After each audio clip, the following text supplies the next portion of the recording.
الزمالك يا يجيب نقطة يا يجيب لنا نقطة. السلام عليكم ورحمة الله وبركاته. بسم الله الرحمن الرحيم، وفيديو جديد النهاردة. الزمالك ينتصر على سموحة 1-0 بطلوع الروح.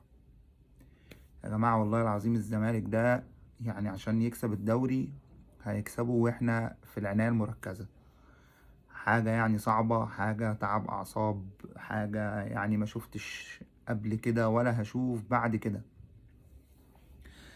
الزمالك النهاردة الزمالك ينتصر على سموحة في برج العرب بعد ماتش هو الجمهور اللي جابه.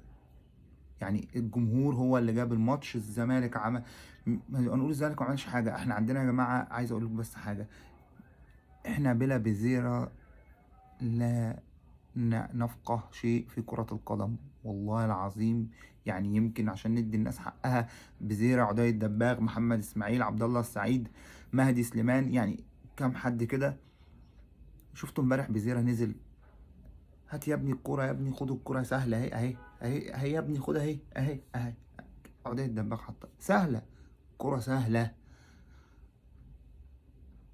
الكورة سهلة. الراجل نزل وتحمل على نفسه. يا ابني ربنا يكبر بخاطرك والله. الراجل تحمل على نفسه، الراجل كان مصاب ونزل وهو مصاب، نزل عمل اسيست، جبنا جون، طلع.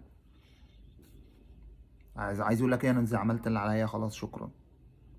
يا جماعة الزمالك وحش، الزمالك فريق فاضي جدا، بس الحمد لله احنا بنلعب بروح. الزمالك عمال يلصم. امبارح بتلعب بنتايج وينج، بتلعب فتوح نص، بتلعب محمد اسماعيل باك يمين، بتلعب عدي الدباغ وينج يمين. يا نهار ابيض على التشكيلة. والناس تانية تقول لك اصلا احنا في اسوأ مواسمنا، اسوأ مواسمه وهو عنده في كل مركز 2.